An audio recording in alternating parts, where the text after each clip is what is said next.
ठीक है, वो आएंगे तो कर लेंगे, लेकिन हम अभी स्टार्ट कर लेते हैं क्लास। ओके, 7:05 हो गया है। Yes.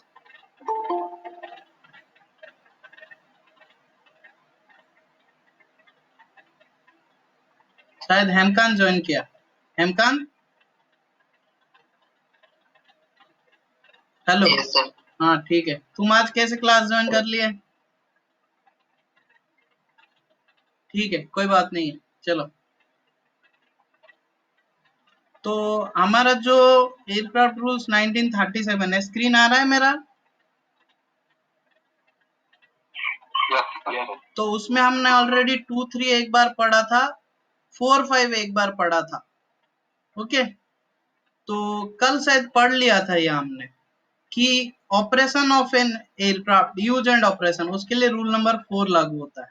रूल ही याद रखना है, और उसका कौन सा है, कौन सा रूल है? Indian Aircraft Rules 1937। ओके, उसके बाद documents to be carried on board, इसके लिए कौन सा रूल लागू होता है? Rule number 7।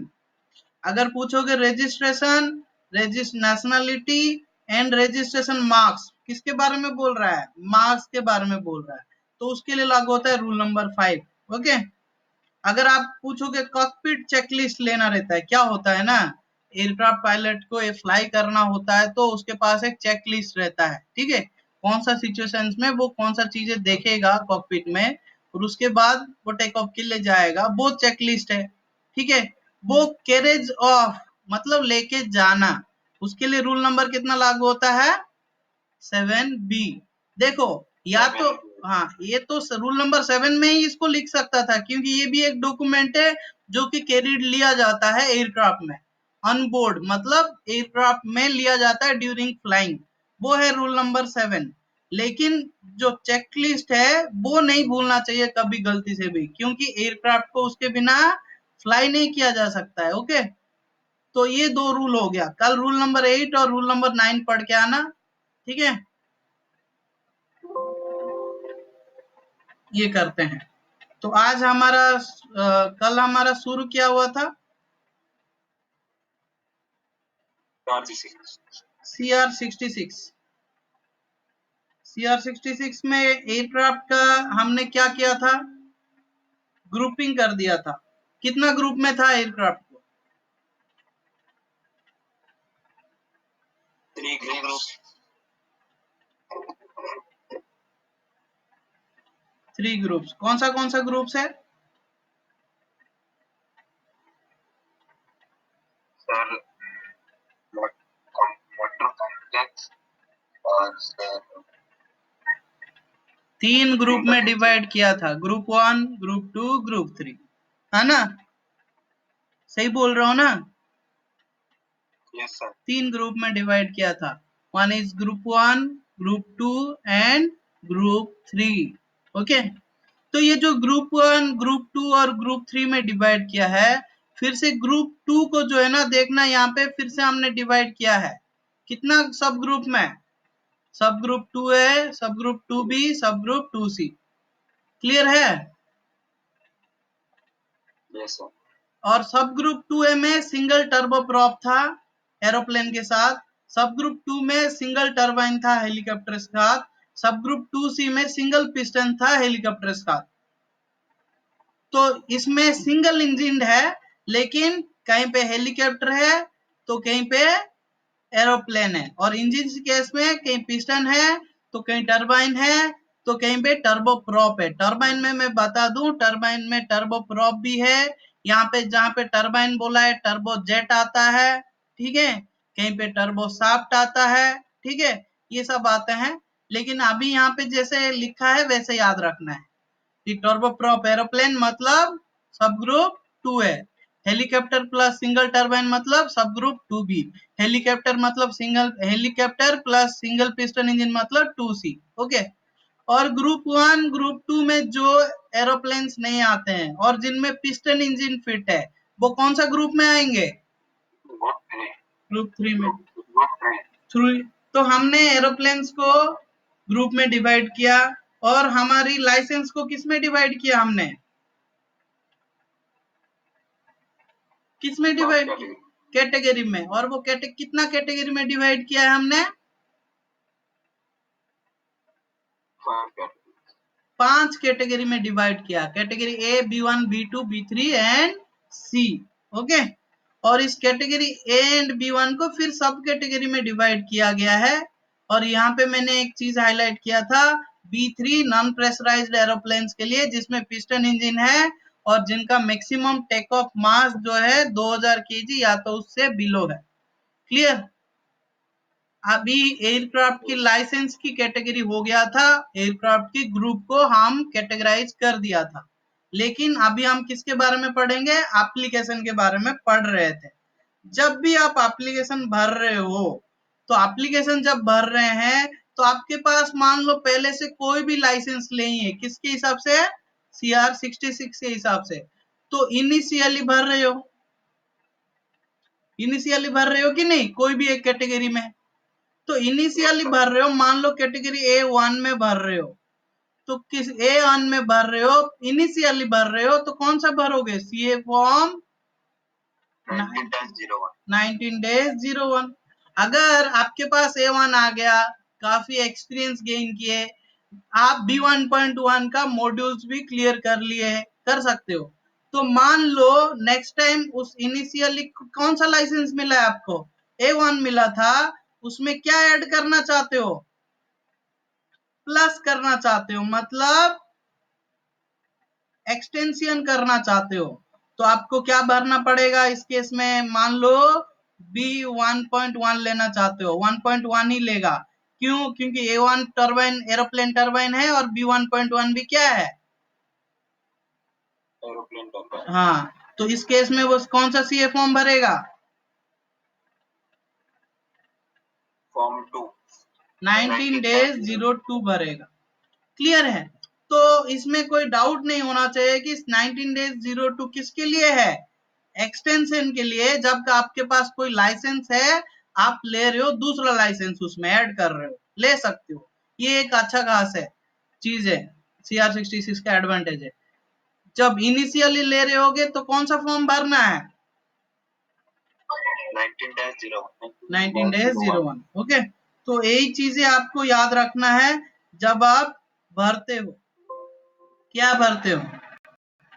एप्लीकेशन भरते हो। हाँ, और एक बात आपको और एक चीज बता दूं, आप अगर इस जो फॉर्म भरते हो, DGCA फ्री में तो नहीं देगा ना? फ्री में नहीं देगा ना आपको लाइसेंस, तो इसके साथ क्या देना है? फीस देना है इस एप्लीकेशन के साथ। फीस किस रूल के हिसाब से देना है? 62 of the Indian Aircraft Rules 1937, उसके हिसाब से फीस देना है, याद रखना 62। ओके, क्लियर है? इसमें क्वेश्चन ही क्वेश्चन भरा हुआ है, आपको ये भी क्वेश्चन आता है, ये भी क्वेश्चन आता है, वो चीजें आपको देखना है। तो आप स्क्रीनशॉट ले सकते हैं।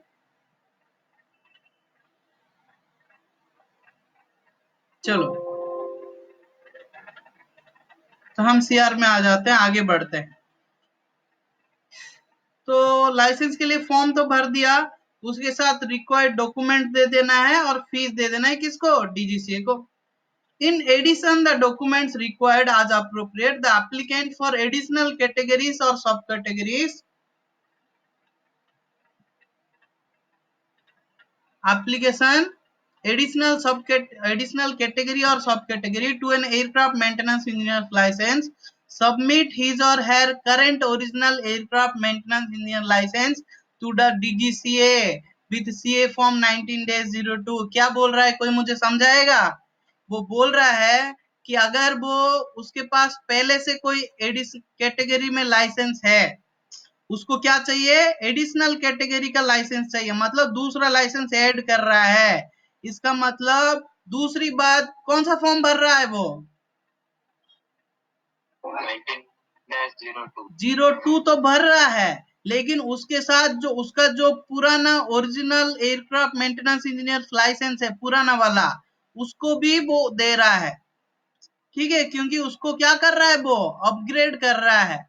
तो आपके पास जो लाइसेंस मिलेगी वो पुराना वाला प्लस नया वाला दोनों मिला के एक में मिलेगी, इसलिए पुराना वाला लाइसेंस भी आज डॉक्यूमेंटेशन के तौर पे जमा कर देनी है। ओके, समझ में आ रहा है? इसका मतलब ये जो लाइसेंस का कॉपी है, ये जो लाइसेंस का कॉपी है ये वाला, ये जो लाइसेंस आप स्टार्टिंग में लिए थे, अभी कौन सा लेना चाहते हो? एग्जांपल दे रहा हूं, B1.1 लेना चाहते हो तो ये A1 को भी इसका डॉक्यूमेंटेशन के साथ देना है। और B1 के लिए तो आप क्या भर रहे हो? CA फॉर्म 19-02 भर रहे हो और बाकी का डॉक्यूमेंट्स भरोगे और कैटेगरी A1 का लाइसेंस को भी उसके साथ इंक्लूड करके दोगे। ठीक है, तभी जाके आपका एक्सटेंशन वाला दूसरा लाइसेंस मिलेगा। समझ में आया? Yes, sir. जो भी एप्लीकेशन दे रहे हो ऐसे ही फालतू में एप्लीकेशन नहीं देना है, उसके साथ सपोर्टिंग डॉक्यूमेंटेशन लगाना है, उसके साथ सपोर्टिंग डॉक्यूमेंटेशन लगाना है। ठीक है, आपके पास नॉलेज एग्जामिनेशन पास किया होगा, practical training and experience gain किया होगा, तभी जाके आप एप्लीकेशन भरना, नहीं तो डीजीसी आपको कुछ नहीं देने वाला है। ठीक है, तो इसमें ज्यादा कुछ इंपॉर्टेंट नहीं है, इसलिए मैं इसको हटा रहा हूँ। ठीक है, क्योंकि आपको पढ़ते टाइम हाईलाइटेड चीजें ही पढ़ना है। अभी लाइसेंस लेने के लिए आपका मिनिमम एलिजिबिलिटी क्या है? मिनिमम एलिजिबिलिटी ये है कि आपको 10+2 पीसीएम पास करना चाहिए। ठीक है, या तो उसका कोई इक्विवेलेंट सर्टिफिकेट होना चाहिए आपके पास, क्वालिफिकेशन। और आप जब एप्लीकेंट बनते हो किसके लिए? लाइसेंस लेने के लिए, तो आप क्या करोगे? क्या करोगे? एटलीस्ट 18 साल का होना चाहिए। मतलब आप जब लाइसेंस लेते हो, लाइसेंस लेते टाइम आप एप्लीकेंट हो ना, तो आपका उम्र कितना होना चाहिए? 18 साल होना चाहिए। क्लियर है? एक तो 18 साल होना चाहिए और आप पीसीएम 10+2 पीसीएम पास किए होंगे, तभी जाके आप क्या कर सकते हो? अप्लाई कर सकते हो लाइसेंस के लिए। क्लियर है? ये एलिजिबिलिटी आपका।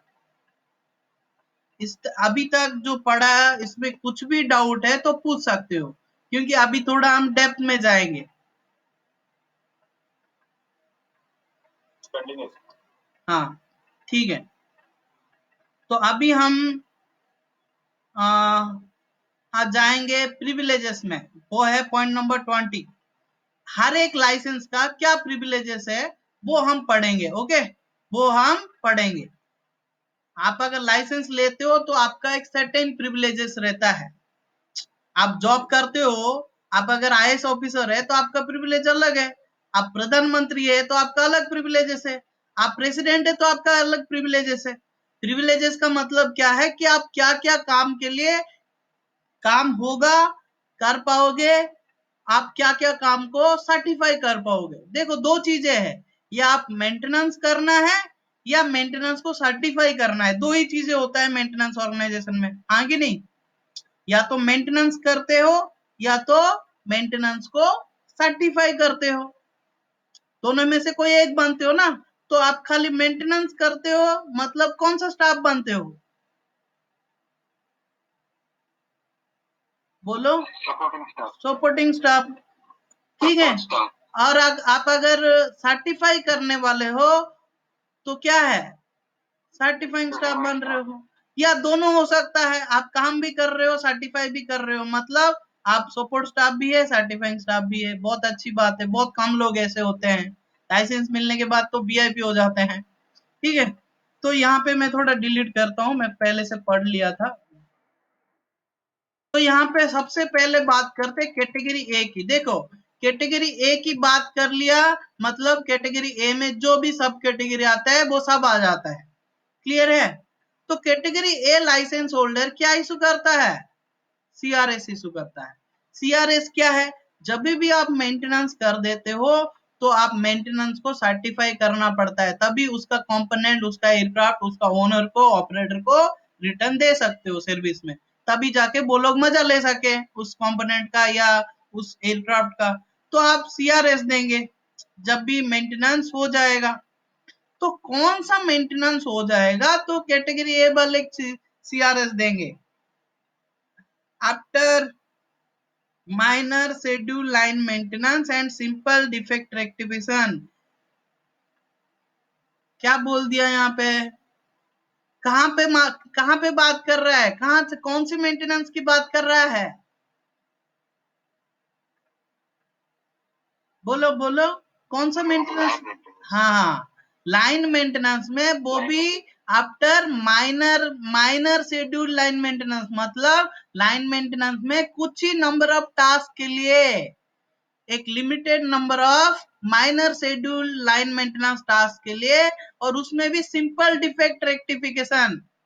सिंपल डिफेक्ट जो है ना, उसको कैसे रेक्टिफाई कर पाएंगे, वो करने के बाद ये लोग क्या करते हैं, उसको क्या देते हैं, सीआरएस देते हैं, और उसमें भी इनके पास क्या रहता है, लिमिट्स रहता है।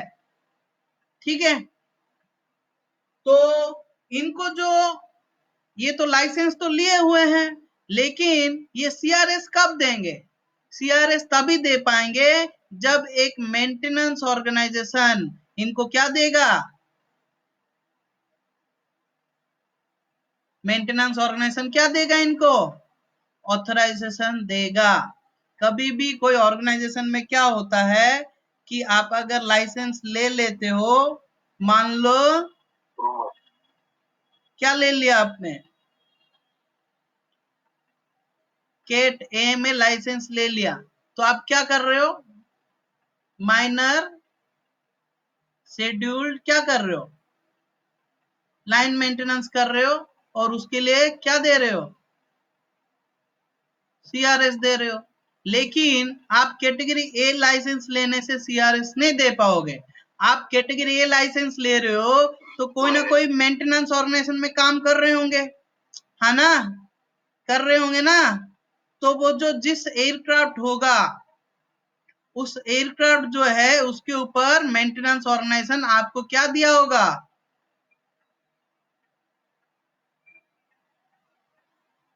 क्या दिया होगा, ऑथराइजेशन। कौन सा ऑथराइजेशन, क्या देने के लिए, क्या देने, सीआरएस देने के लिए। तो आपको मेंटेनेंस ऑर्गेनाइजेशन सीआरएस देती है, और ये मेंटेनेंस ऑर्गेनाइजेशन अप्रूव होती है rule number 133 B of the Indian Aircraft Rules 1937 के हिसाब से। क्लियर है? यहाँ नया रूल्स सीखने के लिए मिला, ये रूल्स इंपोर्टेंट है, लास्ट एग्जाम में आया था ऐसे ही एक रूल। तो जब तक मेंटेनेंस ऑर्गेनाइजेशन आपको सीआरएस देने के लिए ऑथराइजेशन नहीं दे देती है, आप तब तक लाइसेंस लेके क्या काम करते रहोगे,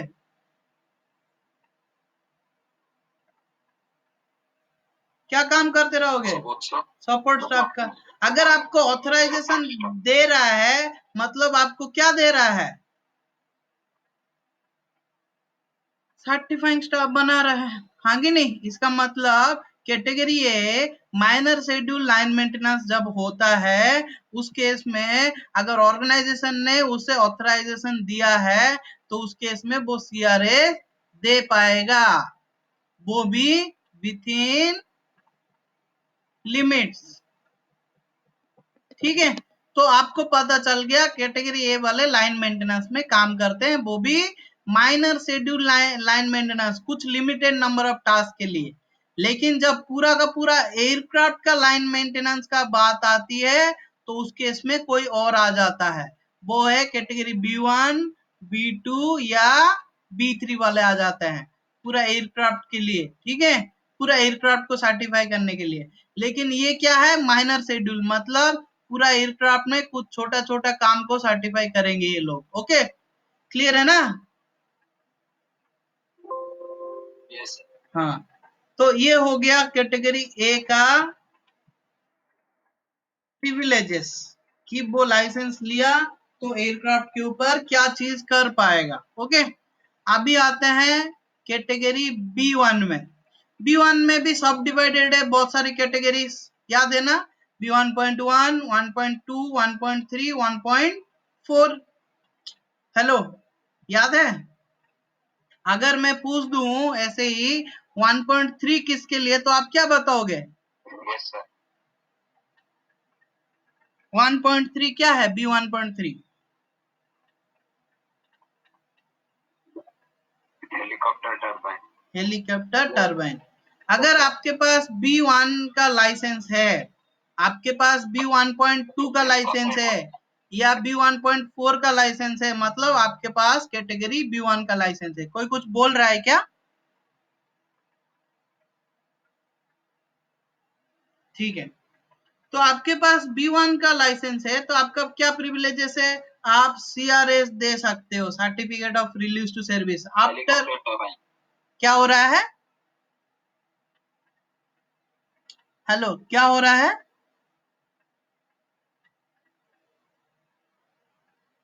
बोलिए बोलिए, क्या हो रहा है? हेलो, वॉइस कट हो रहा है क्या? No sir. सुनाई तो दे रहा है ना सबको? Yes yes. हाँ, वो कोई कुछ बोल रहा था इसलिए मुझे लगा वॉइस कट हो रहा है। वॉइस कट नहीं होगा भाई। ठीक है, तो B1 लाइसेंस होल्डर जो है ना, वो क्या काम करता है? आज सर आपका क्वेश्चन ये है। हाँ, जो B1 जो है ना, जो लाइसेंस लेते हैं वो CRS दे सकते हैं या आज ए सपोर्ट स्टाफ भी काम कर सकते हैं। CRS दे रहा है मतलब कौन सा स्टाफ बन रहा है? कौन सा स्टाफ बन रहा है? बोलो जल्दी। ऑथराइज्ड स्टाफ, सर्टिफाइंग स्टाफ बन रहा है। और वो CRS नहीं दे रहा है मतलब वो क्या बन रहा है? सपोर्ट स्टाफ बन रहा है। तो दोनों ऑप्शन है उसके पास, सर्टिफाइंग स्टाफ भी बन सकता है, सपोर्ट स्टाफ भी बन सकता है। कहाँ पे? कहाँ पे? Where the maintenance performed on, कौन कहाँ पे परफॉर्म हो रहा है? ध्यान देना। हाँ, एयरक्राफ्ट स्ट्रक्चर में। एयरक्राफ्ट मतलब यहाँ पे एयरफ्रेम को बोला गया है, ठीक है? एयरफ्रेम स्ट्रक्चर्स में, पावर प्लांट में मतलब किसमें? इंजन में, मैकेनिकल एंड इलेक्ट्रिकल सिस्टम्स में। ठीक है, देखो यहाँ पे इलेक्ट्रिकल सिस्टम भी बोला है। जो भी कैटेगरी B1 आता है, B1.1, 1.2, 1.3 and 1.4, they are eligible for issuing CRS after any maintenance completing on electrical system. याद रखना, इसलिए इलेक्ट्रिकल सिस्टम पूरा आपको पढ़ाया जाता है, जो एवियोनिक्स वाले को पढ़ाया जाता है। ओके, तो यहाँ पे आपका क्या प्रिविलेजेस हो गया? जो B1 का बहुत सारे होंगे, मैक्सिमम B1 का होंगे, इसलिए मैं समझा रहा हूँ। वो किसमें काम करेंगे? एरोप्लेन एयरक्राफ्ट स्ट्रक्चर में, पावर प्लांट मतलब इंजन में, और कुछ मैकेनिकल एंड इलेक्ट्रिकल सिस्टम में। क्लियर है? लेकिन वो जो है, जो एवियोनिक्स सिस्टम्स है, requiring simple test prove their serviceability not requiring troubleshooting. ये जो बात को मैंने ग्रीन में हाईलाइट किया, इसको एक बार पढ़ लो प्लीज।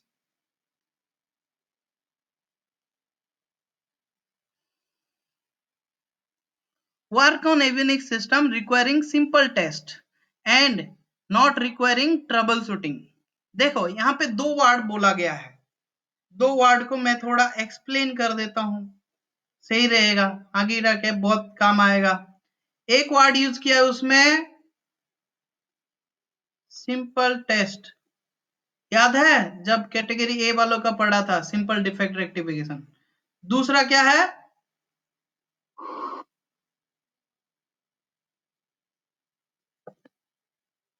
क्या है ये? Trouble shooting. एक मेरा हैंड राइटिंग उतना अच्छा नहीं है, और दूसरा ट्रबल शूटिंग है। ओके, तो सिंपल टेस्ट मतलब आपको बोला गया है, आपके कॉकपिट में एक लाइट है, जाके एक स्विच है, उस स्विच को क्या कर, या तो ऑन कर या तो ऑफ कर। आप देख क्या, तो आप जाएंगे, वो स्विच को ऑन करेंगे या ऑफ करेंगे, वो काम कर रहा है कि नहीं? ग्लो किया मतलब ऑन कर रहा है, अगर वो ग्लो नहीं कर रहा है मतलब क्या है? खराब है, राइट है, रॉन्ग है। इस टाइप का टेस्ट को बोलते हैं सिंपल टेस्ट। इसमें कोई ट्रेनिंग की जरूरत है क्या? जरूरत है क्या, मैं पूछ रहा हूं? नहीं है। तो आप जब किसकी बात कर रहे हैं, कैटेगरी B1 की बात कर रहे हैं ना, तो वो जब एवियोनिक्स सिस्टम के ऊपर काम कर रहा है, एविनिक्स सिस्टम में क्या क्या आते हैं, क्या क्या आते हैं, इंस्ट्रूमेंट सिस्टम आते हैं और रेडियो आता है, इलेक्ट्रिकल नहीं आता है, याद रखना, ठीक है। एविनिक्स मतलब इंस्ट्रूमेंट एंड रेडियो ही आता है, इलेक्ट्रिकल आता ही नहीं है, लेकिन इलेक्ट्रिकल भी उनको दिया जाता है, क्यों आगे बात करूंगा, ओके। तो जब इंस्ट्रूमेंट सिस्टम, रेडियो सिस्टम, ये सारी टाइप का जो एविनिक्स सिस्टम्स है, उनके ऊपर जब काम करेगा कौन, B1 वाला, तो कौन सा काम कर पाएगा केबल, बोलो, सिंपल टेस्ट, सिंपल टेस्ट कर पाएगा। अभी आते हैं ट्रबल शूटिंग में। ट्रबल शूटिंग क्या होता है, कोई चीज खराब है तभी तो ट्रबल शूट कर रहे हो, तुम डॉक्टर के पास गए हो, इसका मतलब तुम्हारा तबीयत तो खराब है ना, ट्रबल है, there is a trouble, there is a problem, okay. तो तुमने उस ट्रबल को शूट करना है, मतलब जैसे वीडियो शूटिंग करते हैं ना, तो उस टाइप का शूट करना है कि वो ये एक सिस्टम है, ये एक सिस्टम है, यहाँ पे कहीं पे तो खराबी है, जिसके वजह से ये सिस्टम क्या नहीं कर रहा है, काम नहीं कर रहा है, आपको ढूंढना है। तो इसके लिए आपको चाहिए क्या, मेंटेनेंस डाटा, और इसके लिए आपको क्या चाहिए, ट्रेनिंग चाहिए। इन दोनों की मदद से आप क्या फाइंड करोगे, उस ट्रबल का रूट कॉज क्या है, रूट कॉज क्या है। ट्रबल है वो तो सबको पता है ना, सब बोल देंगे इंजन खराब है, चालू नहीं हो रहा है, सब इंजीनियर बन जाएंगे, ये खराब है, खराब है। लेकिन उस खराबी का क्या कारण है, you have to find out.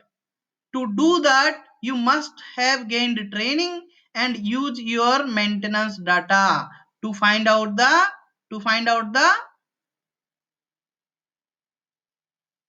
बोलो यार, problem, trouble, no, to find trouble तो पता है ना बे, ट्रबल क्या है, engine is not giving thrust, यही प्रॉब्लम है हमारे इंडिया में कि ये खराब है, तो सबके दिमाग में आ गया ये खराब है, खराब है और खराब ही है बस।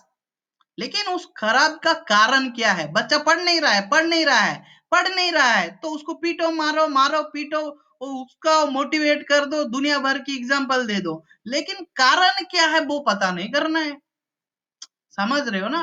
तो इंजन खराब है, नॉट गिविंग थ्रस्ट, तो क्यों थ्रस्ट नहीं दे रहा भाई, आपको क्या करना है, ट्रबल शूट करना है।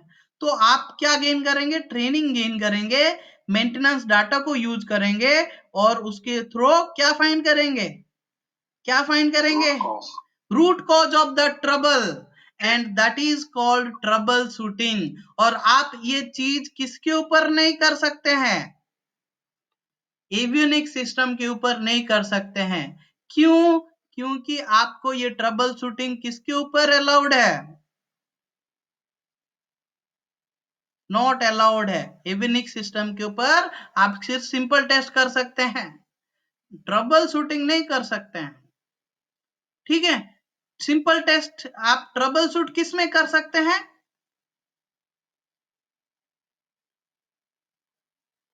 एयरफ्रेम सिस्टम, एयरफ्रेम सिस्टम में मैकेनिकल क्या होता है, मैकेनिकल वैकेनिकल भूल जाओ, एयरफ्रेम सिस्टम्स याद क्या करो, सब मजाक बना के रखा है कि मैकेनिकल एवियोनिक्स ये फालतू चीजें हैं।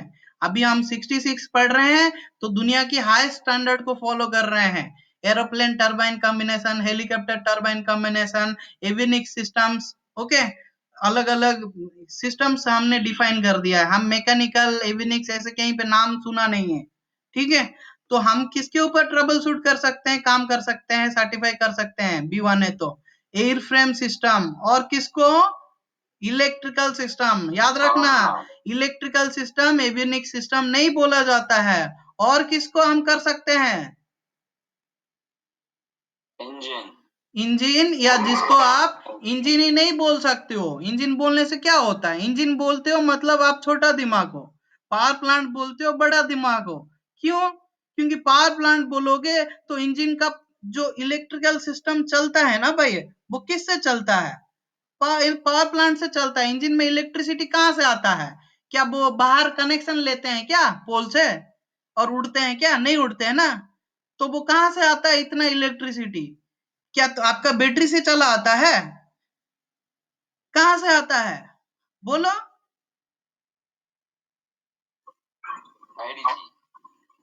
वो इंजन से ही आता है। तो engine is the main power source of your aircraft, main electrical source. Okay, electricity source है इंजन. जब आप उस इंजन का शाफ्ट को किसके बीच में रखते हो, मैग्नेटिक पे बीच में रख के घुमाने लगते हो, तो क्या जनरेट होता है, पावर जनरेट होता है. तो आप इन चीजों के ऊपर क्या कर सकते हो, ट्रबल शूट कर सकते हो.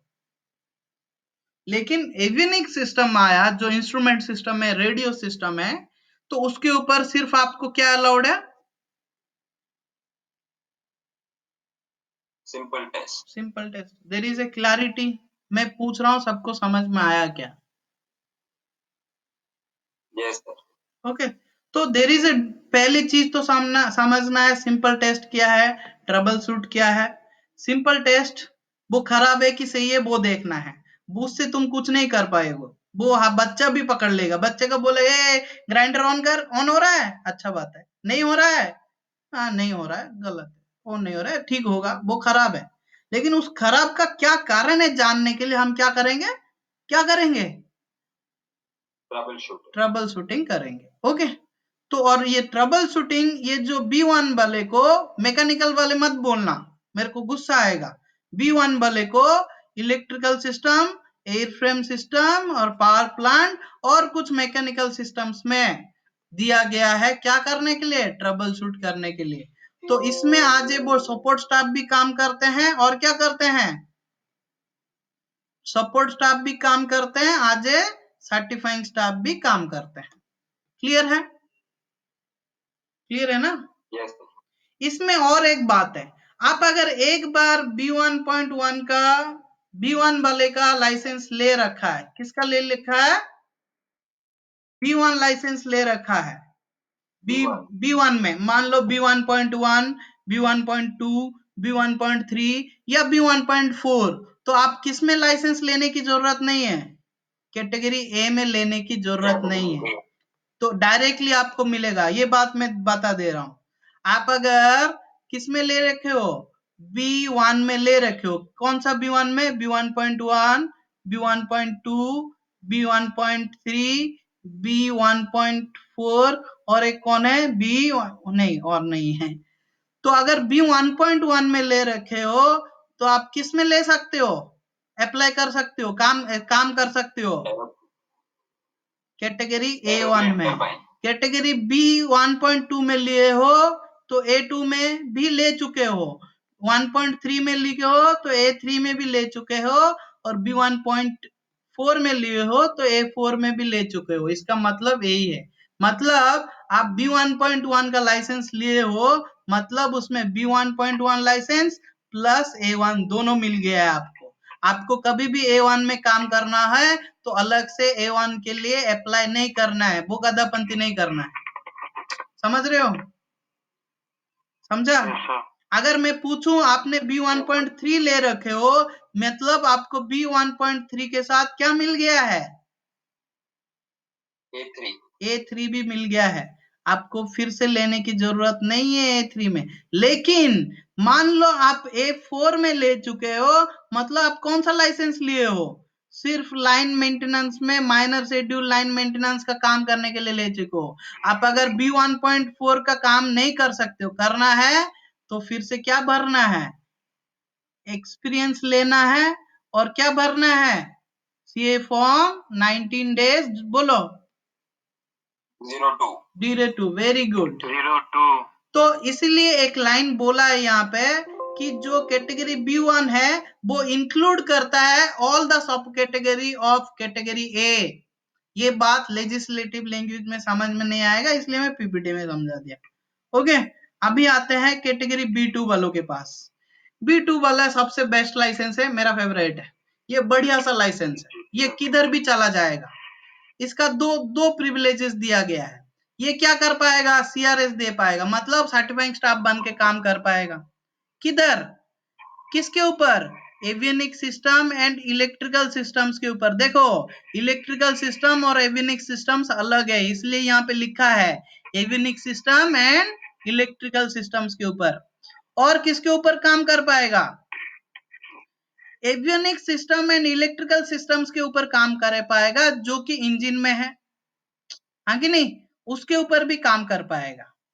बट बट मैकेनिकल सिस्टम के ऊपर ये क्या करेगा, ओनली सिंपल टेस्ट करेगा, ट्रबल शूट नहीं कर पाएगा।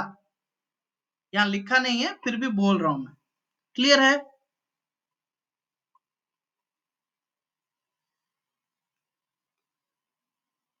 म्यूट कर दो, कोई तो एक अनम्यूट कर के रखे हुए हैं इसलिए साउंड आ रहा है मेरे को थोड़ा, ठीक है? तो म्यूट कर दो, म्यूट कर दो, आंसर दे दो मेरा। तो ये जो एविनिक्स वाले हैं, B2 वाले हैं, क्या कर रहे हैं, CRS दे रहे हैं एविनिक एंड इलेक्ट्रिकल सिस्टम के ऊपर काम करके। एयर फ्रेम का जो एविनिक एंड इलेक्ट्रिकल सिस्टम है या इंजन का जो एविनिक इलेक्ट्रिकल सिस्टम है उसके ऊपर काम करके क्या दे रहे हैं, CRS दे रहे हैं, सर्टिफाइंग स्टाफ बन रहे हैं। ओके, लेकिन मैकेनिकल सिस्टम में आया तो वो क्या कर रहे हैं, मैकेनिकल सिस्टम्स के ऊपर वो क्या कर रहे हैं, बोलो जल्दी, बोल नहीं पा रहे हो। Simple test and defect rectification. Simple test कर रहे हैं, ट्रबल शूटिंग कर सकते हैं क्या ये मैकेनिकल सिस्टम्स के ऊपर, B2 वाले? No sir. Okay, no sir. हाँ वही मैं पूछ रहा था। दूसरी ऑप्शन क्या है, जो लाइन मेंटेनेंस होता है ना, लाइन मेंटेनेंस जो कैटेगरी ए वाला कर रहा था, क्या कर रहा था, minor schedule line maintenance and simple defect rectification with in limits. Okay, actually जो टास्क इनके लाइसेंस में स्पेसिफाइड है उनके लिए देंगे। तो इन ये कहां जा सकते हैं, कहां जा सकते हैं, ये जा सकते हैं वहां पे भी CRS देने के लिए। बढ़िया सी चीज है ना। तो ये आ गए हमारे बेस मेंटेनेंस में भी काम करने के लिए, आज सपोर्ट स्टाफ बनने के लिए एयरक्राफ्ट में, लेकिन लाइन मेंटेनेंस में भी चले गए, लाइन मेंटेनेंस में भी चले गए। लेकिन ये CRS तभी दे पाएंगे जब मेंटेनेंस ऑर्गेनाइजेशन इनको क्या दिया होगा, क्या दिया होगा, सर्टिफिकेशन ऑथराइजेशन दिया होगा। ओके, क्लियर है? तो B2 वाले कैटेगरी ए जैसा भी काम करते हैं, कैटेगरी ए जैसा भी काम करते हैं। कैटेगरी ए वाला ही कर रहा था ना, minor schedule line maintenance, category A वाला ही कर रहा था ना, तो B2 वाला भी ये काम करने के लिए ऑप्शन है ना? ओके, तो अभी और एक लाइसेंस बचा था कैटेगरी B1 B2 के बाद लास्ट कौन है, कैटेगरी B3। ओके, तो category B3 licence holder issue CRS, ये भी CRS इशू करता है कब, कोई भी एरोप्लेन में, स्ट्रक्चर में, इंजन में, मैकेनिकल सिस्टम में, इलेक्ट्रिकल सिस्टम में काम करने के बाद कौन सा एरोप्लेन में एंड वर्क ऑन एविनिक सिस्टम में वो क्या करेगा, एविनिक सिस्टम में सिंपल टेस्ट करेगा, ठीक है, ठीक है, नॉट रिक्वायरिंग ट्रबल शूटिंग, ठीक है, ट्रबल शूटिंग नहीं कर पाएगा। जैसे B1 वाला है जैसे वैसे ही B3 वाला है, B1 वाला और B3 वाले में कोई डिफरेंस नहीं है, लेकिन इसके लिए लिमिटेशन है।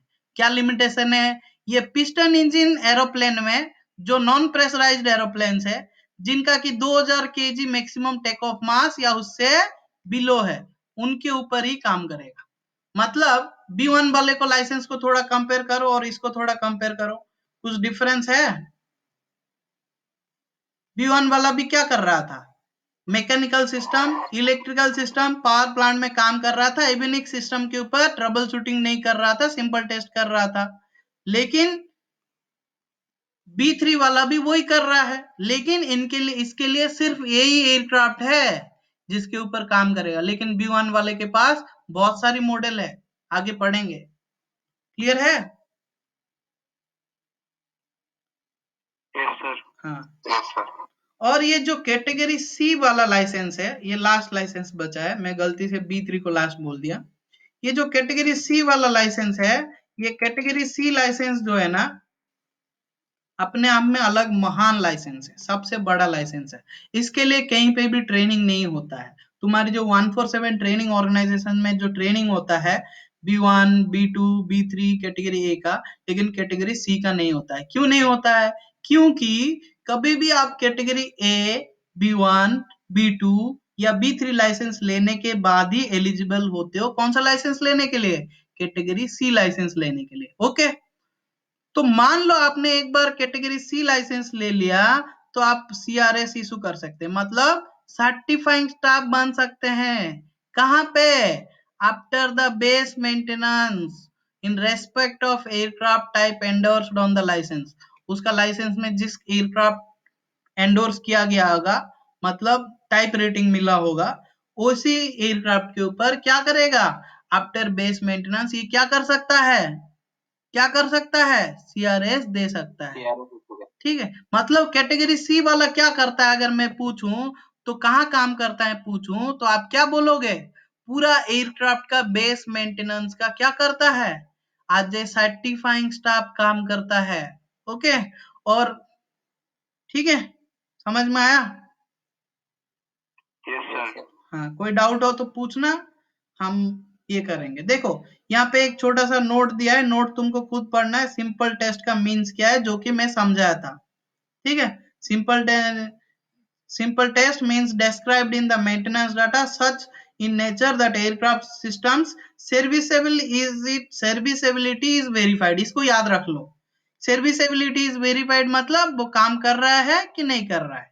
जैसे तुम जाओगे, कोई कंट्रोल केबल का जो मूवमेंट है वो देखोगे, वो ऊपर नीचे हो रहा है कि नहीं, कोई स्विच है वो ऑन ऑफ करोगे, या बाइट का कोई बुल्ट इन टेस्ट इक्विपमेंट है, ये एक्चुअली अपने आप में एक कंप्यूटर जैसा है जो मॉनिटर करता है कि सिस्टम सही तरीके से काम कर रहे कि नहीं, और उसको रिकॉर्ड भी कर लेता है।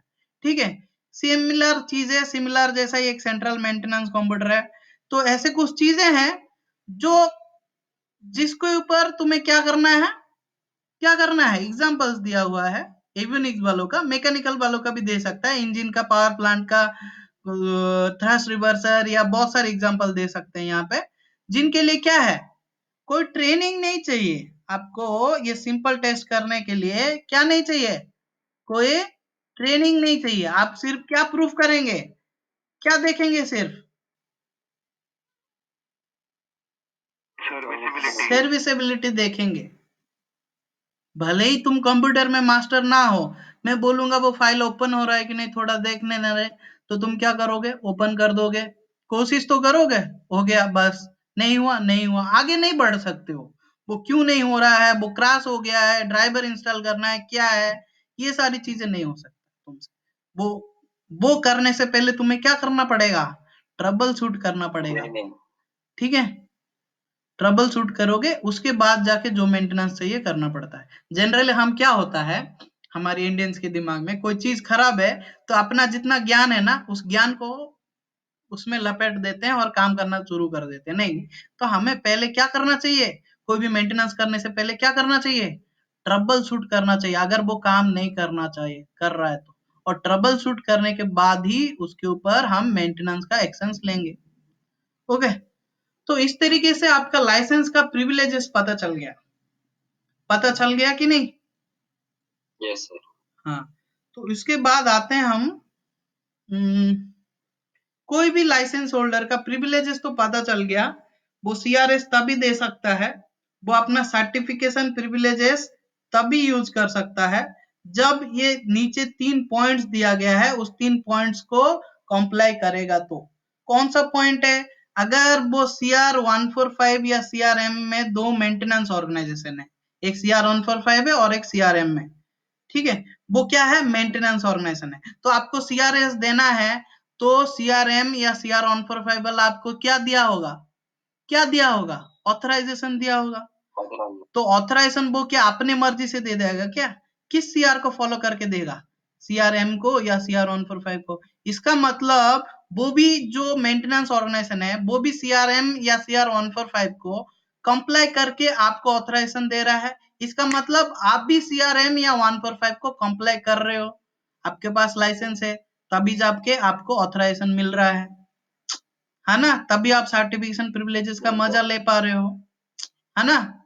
दूसरी बात क्या है, दूसरी बात यह है कि इन द प्रीसीडिंग 2 ईयर आप कोई कंपोनेंट को सर्टिफाई करना चाहते हो, तो आज सर्टिफाई करने के लिए जा रहे हो, आज क्या कर रहे हो, सर्टिफाई करने के लिए जा रहे हो, क्योंकि आपका प्रिविलेजेस में है, कोई कंपोनेंट हो, ये एयरक्राफ्ट हो, जो भी चीज को आप अगर सर्टिफाई करने के लिए जा रहे हो, तो आपके पास, आप आज सर्टिफाई करने के लिए जा रहे हो, तो आपको जस्ट उसका पिछले 2 साल में जाना है, और पिछले 2 साल के बाद आपके पास at least 6 months of maintenance experience होना चाहिए। अगर है तो आप सर्टिफाई कर पाएंगे, सर्टिफाइंग स्टाफ बन पाएंगे, प्रिविलेजेस आपको ग्रांटेड होगा। ओके, मान लो आज आप मेंटेनेंस में सर्टिफाई करने के लिए जा रहे हो, क्या करने के लिए जा रहे हो, सर्टिफाई करने के लिए जा रहे हो, तो आपके पास लाइसेंस है, क्या लाइसेंस है, एएमई लाइसेंस है, लेकिन उस एएमई लाइसेंस के साथ कंडीशंस है, ये चीजें होना चाहिए, क्या चीज है, आपको ऑथराइजेशन मिलना चाहिए, किसके अनुसार, किसके बिहाफ में, एएमओ के बिहाफ में, और एएमओ अपनी मर्जी से नहीं, वो सीआरएम सब पार्ट एफ के हिसाब से मेंटेनेंस ऑर्गेनाइजेशन या सीआर 145 के हिसाब से दे रहा है, ठीक है, तो आपको ऑथराइजेशन दे रहा है। 145 में एक पॉइंट है, 145 सेक्शन ए 35, वो रिक्वायरमेंट के हिसाब से दे रहा है, और सीआरएम सब पार्ट एफ, ठीक है, ये सारे रिक्वायरमेंट्स के हिसाब से डिपेंड करता है आप कौन सा मेंटेनेंस ऑर्गेनाइजेशन में काम कर रहे हैं, आप कौन सा एएमओ में काम कर रहे हैं, डिपेंड करता है, उसके हिसाब से आपको ऑथराइजेशन मिला हुआ रहना चाहिए, क्या देने के लिए, सीआरएस देने के लिए। दूसरा दूसरा क्या बोल रहा है कि आप जब भी सीआरएस दे रहे हो किसी एयरक्राफ्ट के लिए, कंपोनेंट के लिए, या आपको ऑर्गेनाइजेशन ऑथराइजेशन दे रही है, तो लास्ट 2 इयर्स में या प्रीवियस 2 इयर्स में एटलीस्ट कितना मंथ्स का एक्सपीरियंस होना चाहिए, 6 मंथ्स का 6 months मेंटेनेंस एक्सपीरियंस आपके पास होना चाहिए। अभी देखते हैं तीसरा कंडीशन क्या है। तीसरा कंडीशन ये है कि आप shall have adequate competency, ऐसा नहीं है आपके पास लाइसेंस है तो आप सीआर की रिक्वायरमेंट को भी कंप्लाई कर रहे हो, लेकिन आप सर्टिफाइंग स्टाफ तब तक नहीं बन सकते हो, आप सीआरएस तब तक नहीं दे सकते हो, आपका प्रिविलेजेस का मजा तब तक नहीं ले सकते हो जब तक आप कॉम्पिटेंट ना हो, ठीक है। और चौथी चीज है, आप कम्युनिकेट करना आना चाहिए, और कौन सा लैंग्वेज में, वो है इंग्लिश, ठीक है, वो यहाँ पे लिखा नहीं है, आगे बताएगा एक जगह। तो आप सही तरीके से लोगों के साथ आपकी बात को पढ़ सकते हो, लिख सकते हो, कम्युनिकेट कर सकते हो, और आप कॉम्पिटेंट हो, मतलब उतना काम करने के लिए इंडिपेंडेंटली कॉम्पिटेंसी है आपके पास, कैपेबल हो, ठीक है, और आप पिछले 2 साल में 6 महीने के एक्सपीरियंस रखे हुए, ऐसा नहीं कि 2 साल में 6 महीने का एक्सपीरियंस क्यों बोला है, इसका मतलब यही बोला है कि 2 साल से ज्यादा आप खाली नहीं बैठे होंगे, इसीलिए, ठीक है, 2 साल में एटलीस्ट 6 महीने का एक्सपीरियंस तो गेन किए होंगे, और आपको ऑर्गेनाइजेशन ऑथराइजेशन दिया होगा, किसके हिसाब से दिया होगा, 145 सीआरएम एंड और सीआर 145। अगर इतना चीजें है तो आप प्रिविलेजेस का मजा ले सकते हो, ओके। उसके बाद आते हैं बेसिक नॉलेज एग्जामिनेशन। आप कोई भी लाइसेंस लेते हो ना, उसका सबसे पहला स्टेप यही है, आप पहले डिसाइड करो कौन सा लाइसेंस लेना चाहते हो। मान लो B1.1 लाइसेंस लेना चाहते हो, तो वो कौन सा कैटेगरी में आता है, B1 में आता है कि नहीं, B1 का ही सब कैटेगरी है ना। तो आपको सबसे पहले क्या करना है, बेसिक नॉलेज रिक्वायरमेंट्स फुलफिल करना है, मतलब एग्जामिनेशंस पास करना है, और जिसको आप क्या बोलते हो, मॉड्यूल एग्जाम्स बोलते हो, जिसके लिए आप अभी भी आए हो मेरे पास पढ़ने के लिए, हाँ कि नहीं। तो an applicant for aircraft maintenance engineers licence और the addition of a category और सब कैटेगरी, मतलब आप पहली बार लाइसेंस ले रहे हो या उसमें कोई एडिशन कर रहे हो, तो उस केस में शैल डेमोन्स्ट्रेट बाय एग्जामिनेशन, क्या करोगे, आपके पास क्या है, नॉलेज है बोल के आप डेमोन्स्ट्रेट करोगे, किसको डेमोन्स्ट्रेट करोगे, जो सीईओ डिपार्टमेंट है डीजीसीए का, यही करते भी हो आप, करते हो कि नहीं, जाके एग्जाम देते हो, उसमें पास हुआ तो आपने आपका नॉलेज डेमोन्स्ट्रेट कर दिया, उसको डेमोन्स्ट्रेट कर दिया कि नहीं, आपने एग्जाम पास किया बोल के। ठीक है, ये सबसे पहला स्टेप है, हाँ कि नहीं। और उसके साथ आप लेते क्या हो, ट्रेनिंग लेते हो और एग्जाम्स देते रहते हो, मतलब यही पहला स्टेप है। आप जब भी ट्रेनिंग लिए हो, जिसकी बेसिस में आप सबसे पहला स्टेप क्लियर कर रहे हो एग्जामिनेशन, आप वो सारे एग्जाम कितने साल के अंदर क्लियर करोगे? With in 10 years. हाईलाइट कर दिया मैंने, ये इंपॉर्टेंट पॉइंट है, याद रखना। विद इन 10 ईयर्स आपके लिए एप्लीकेबल जो भी मॉड्यूल्स है, जो भी एग्जामिनेशन है, बात करेंगे आगे, वो विद इन 10 ईयर्स उस कैटेगरी का वो एग्जाम्स मॉड्यूल्स पास करना है। अगर करे होंगे तो सही है, आप लाइसेंस अप्लाई करते टाइम ये चीज देखा जाएगा। ओके,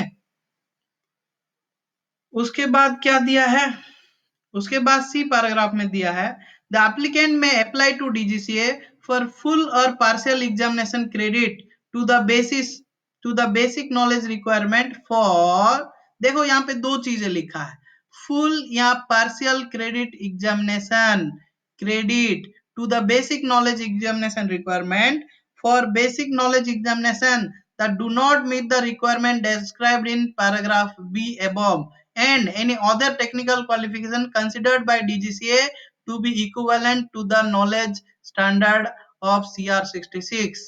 और ये सारी चीजें जो होता है, आपको एग्जामिनेशन जब पास होते हैं तो आप मॉड्यूल आपकी पर्सनल वो कंप्यूटर नंबर की उसमें क्रेडिट हो जाता है कि नहीं। वो जो क्रेडिट होगा वो कौन सा चैप्टर के हिसाब से होगा, एपीएम चैप्टर 17 के हिसाब से होगा। ओके, लेकिन यहाँ पे जो ये बोला है फुल और पार्शियल एग्जामिनेशन क्रेडिट, ये होता क्या है, मैं थोड़ा सा इसको यहाँ पे एक्सप्लेन करता हूँ। वो क्या बोल रहा है, जो हमारा एएमई एग्जाम देते हैं, एएमई जो डीजीसीए का नॉलेज एग्जाम देते हैं,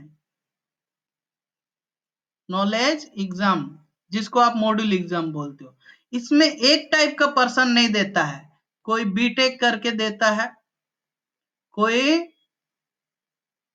डिप्लोमा करके देता है, कोई 12th पीसीएम करके देता है, या कोई ऑलरेडी एक कैटेगरी में, कोई कैटेगरी मान लो बी 1.1 ले चुका है, उसको अब बी 1.4 चाहिए, उसके लिए भी देता है।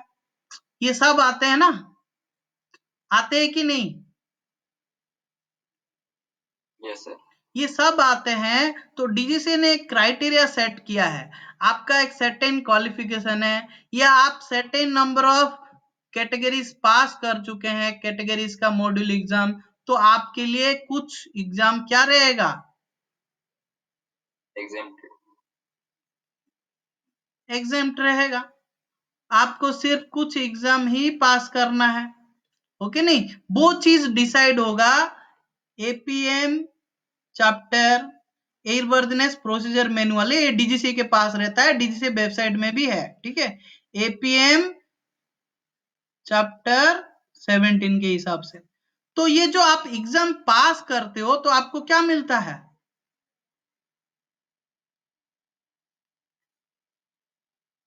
क्या मिलता है, वो एग्जाम पास कर लिए बोल के वो मॉड्यूल मिलता है ना आपकी परीक्षा पोर्टल में, मिलता है कि नहीं?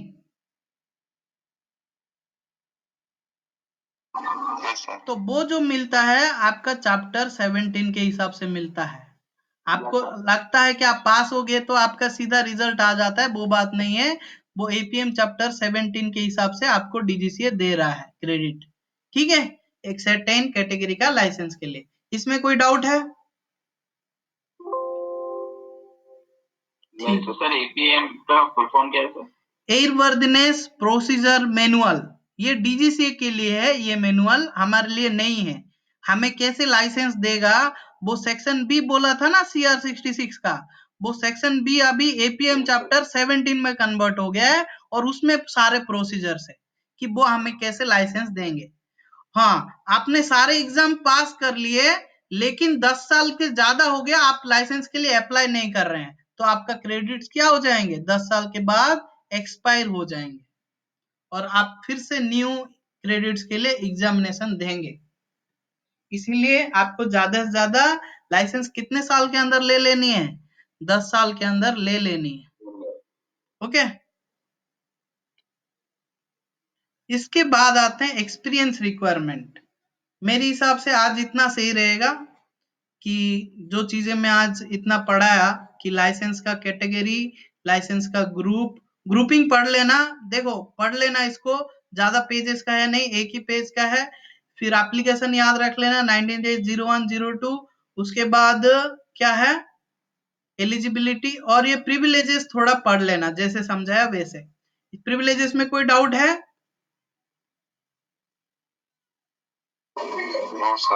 चलो आज की क्लास यहीं पे एंड करते हैं, लेकिन आपको कोई डाउट है तो पूछ सकते हो, पूछो, क्लियर करेंगे।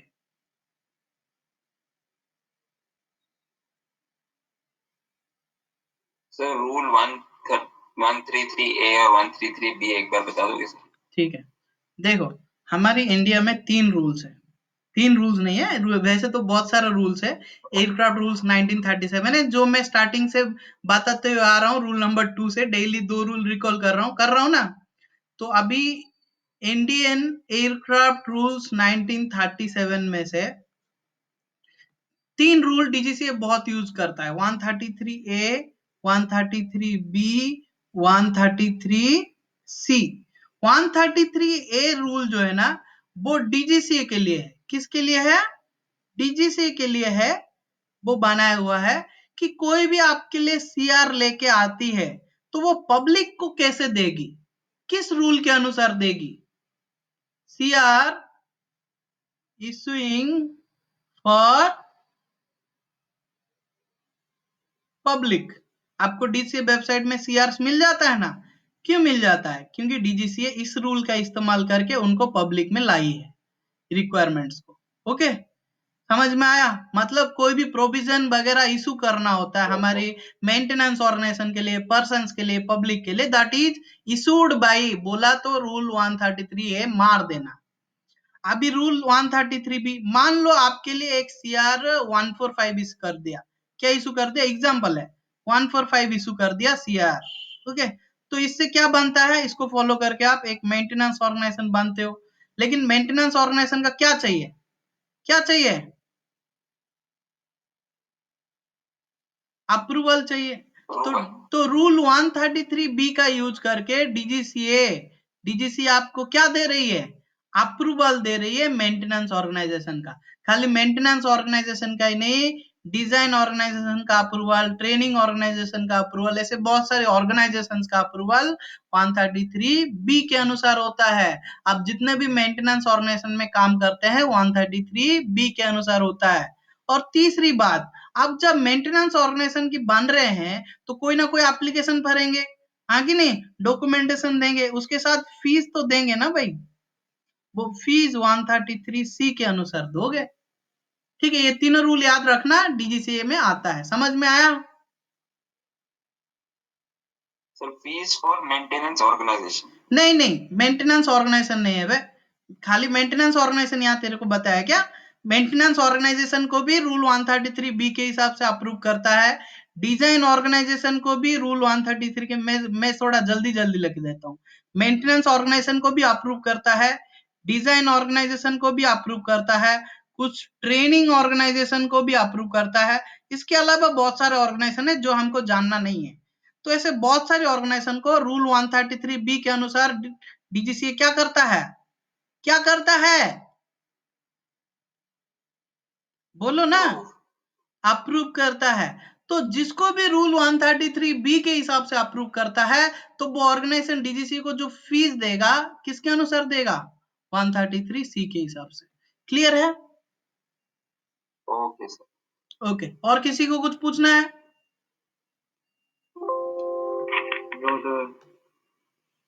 और किसी को कुछ पूछना है तो पूछो, टाइम हो गया आज का। रुको, एक मैसेज आया है। हाँ बोलो। आपने बोला कि B2 वाला सब कुछ कर लेता है सर, दोनों जैसे वो सब कुछ नहीं करता है, सब कुछ नहीं करता है वो तो मतलब वो हाँ, नहीं मतलब वो कैट ए भी कर सकता है, कैटेगरी ए का लाइसेंस भी कर सकता है और कैटेगरी B2 का भी कर सकता है सर। हट, कैटेगरी ए का नहीं कर सकता है। कैटेगरी ए जहां पे काम कर रहा है वहां पे जाके काम कर सकता है। क्यों? कैटेगरी ए जो है ना वो उसका आइडेंटिकल लाइसेंस कौन सा है? B1.1। मतलब B1.1 किसके ऊपर काम करता है? मैकेनिकल सिस्टम्स के ऊपर, है ना? यस तो सर। इसका मतलब A1 जो है ना, जो certain number of limited number of task के ऊपर काम करेगा, तो दो टास्क आर आल्सो है मैकेनिकल सिस्टम। लेकिन लाइन मेंटेनेंस में हमें एक B2 वाला भी चाहिए ना, तो वो B2 वाला कहां से जाएगा? यहाँ B2 से जाएगा। क्या करने के लिए? लाइन मेंटेनेंस में minor schedule okay line sir. Maintenance करने के लिए, आएगी नहीं? Okay sir. तो ओके वो सर, तो लाइन वो कैट मेंटेनेंस B1 वाला भी वही कर सकता है ना? बी 1.1 वाला भी कर सकता है। हाँ, B1 वाला भी जा सकता है कैटेगरी ए में। Okay sir. उसके लिए उसको कोई जैसे अपने की कैट B1 को एक ऑथराइजेशन चाहिए रहेगा टास्क के लिए, वो B1 वाले को भी सेम ऑथराइजेशन चाहिए रहेगा हाँ, तुम एनएमओ से कोई भी मेंटेनेंस ऑर्गेनाइजेशन में तुम कोई भी काम करो, तुम्हें ऑथराइजेशन तो मिलता है, वो सर्टिफाइंग स्टाफ का हो या सपोर्ट स्टाफ का हो। तुम कोई कंपनी में जाके अपने ओके। अपनी मर्जी से क्या ज्वाइन करके काम कर लोगे? तुम्हें जब तक ज्वाइनिंग लेटर नहीं देगा। लेकिन स्पेशली बात हाँ हाँ। बोलता है कि आप अगर सर्टिफाइंग स्टाफ बनते हो तो पूरे एयरक्राफ्ट की जिम्मेदारी लेते हो, तो इसलिए वो बात को इम्पोर्टेंस देता है बोल के कि आपके पास ओके सीआरएस होना था, ये होना चाहिए ऑर्गेनाइजेशन की भी आप में। ठीक है? Okay. Okay sir. Okay. Okay, चलो आज का क्लास एंड करते हैं। ओके, तो आज ओके सर। कोई एब्सेंट गुड रह नाइट। गया, रघुराम सर एब्सेंट रह गए, ठीक है, कोई बात नहीं है, समझा देंगे उन्हें। एंड करते हैं। Okay, okay. Good thank night. You. Good night sir.